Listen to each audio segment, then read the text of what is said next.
The Hound of Baskerville, Hugo Le Baskerville's illegitimate child, Bashir van Baskerville, at 8 years old he possessed talent that could make him be called a genius by the world, but inside his clan, it was just average. At 20, he received missions that were usually assassinations, gathering intelligence, or subjugations. At 29, he fell behind when compared to the talent of the main house and felt the limit of his swordsmanship. At 30, the gate that connected to the demon world opened, and the invasion of the demons began. At 35, he survived in the era of ruination and killed demons upon demons. At 39, after the long war, it finally ended with humanity's total victory. And at 40, he was able to receive rewards for his loyalty as a hunting dog. Those rewards were nothing more than betrayal, slander, and false charges, and the cold blade of the guillotine. Bashir awakes in the nursery, acknowledging that his trial through the cradle of swords was not a dream, and that he has been reborn with new potential. He succeeded in absorbing the river Styx. With this, he will have a better starting point than before. As he is deep in thought, he hears someone having a monologue while walking towards him. A caregiver comes closer to Bashir's crib with a box in hand, saying, "My goodness, the madam is too much. Why did she tell me to put this in young Master Bashir's cradle?" Bashir thinks to himself, "The madam gave me a gift. There shouldn't be anyone that'd give a gift to an illegitimate child like me." As the caregiver lays the box down in Bashir's crib, a sinister aura comes out of the box. This is no gift. Bashir readies himself as a snake leaves the box. This snake is known as the Bloody Mamba, a dangerous two-headed snake that is as poisonous as it is deadly. Bashir understands the situation. There aren't many people that would be called Madam in Baskerville. She is probably trying to reduce the competition for her own child by killing Bashir. As the snakes attack, Bashir confidently grabs both of their necks and grins. As expected of Baskerville, he thinks he then ends the snakes' lives with his bare hands as only an infant, feeling the effects of the river Styx's power. As morning comes, everyone stands shocked around Bashir's crib.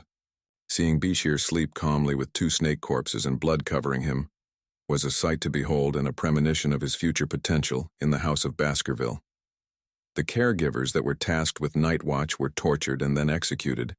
In the end, no one knew how the snakes ended up in Bashir's crib, except himself. Years go by and Bashir is now a young man in a classroom. A teacher is lecturing a group of students about the stages of swordsmanship, describing that sword beginners cannot imbue mana within their swords, and sword experts can imbue a little amount of mana, while sword graduates can have their mana flow out in an aura through their swords. Finally, when the aura can solidify and can change form based on the will of the swordsman, they are then called a swordmaster. All the best of the Baskerville, including Sir Hugo, head of the Baskerville family, are swordmasters. Bashir sits in deep thought thinking about how Hugo is already a swordmaster, so he must catch up. His teacher notices his deep thought and thinks about how much potential this boy has being able to sit in the river Styx for 7 minutes. His mind is also second to none among his peers. His talent is clearly on a different level from the other young masters. Meanwhile, Bashir is simply thinking of how many years it will take to kill Hugo. Across the room, a set of triplets grin while looking at Bashir with insidious intent. They find him after class, pushing him, calling him a trash half.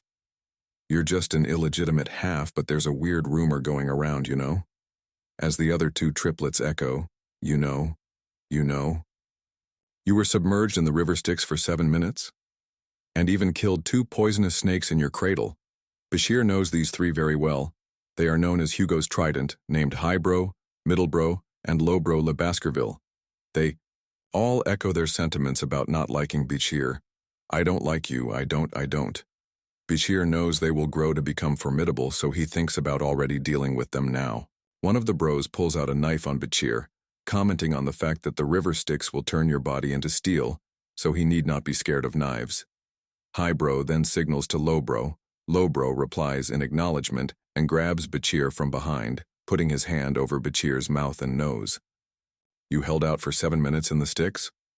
I'll eat my hand if you even survive 3 minutes." Bashir silently thinks about how brutal young children are, and decides to play along with this game. High bro and middle bro think to themselves, there is no way the legend is real. As minutes go by, they start to become more worried as Beecheer shows no signs of exhaustion. After 10 minutes passed, they realize the legend is real, commenting on the fact that this isn't funny anymore. They command Lowbro to let Beecheer go. As Lowbro does, he notices his hand is bloodied. He then screams in agony as Beecheer spits Lowbro's finger out of his mouth. With shock, the other brothers ask what Beecheer is doing, and Beecheer comments how Lowbro would eat his hand if the legend was true, so why wouldn't Beecheer do it? With a menacing grin on his face. The bros stay resilient, saying they aren't scared of him, while Lowbro says he is, commenting that he already lost his finger. The other two brothers say, the priest will just stick it back on, don't worry. As the brothers try to leave, Beecheer says, did I say you could leave? Highbro becomes enraged, calling him a bastard while charging at Beecheer with his knife. Don't you know that we are older than you? He exclaims. As the knife refuses to penetrate Beecheer's skin, Beecheer comments, I think you're the one who doesn't know, brother. This is Baskerville. Age means nothing to strength. While squeezing his wrist. Highbro screams out in pain, and Beecheer comments, let's play till the end, brothers, with a sinister grin on his face.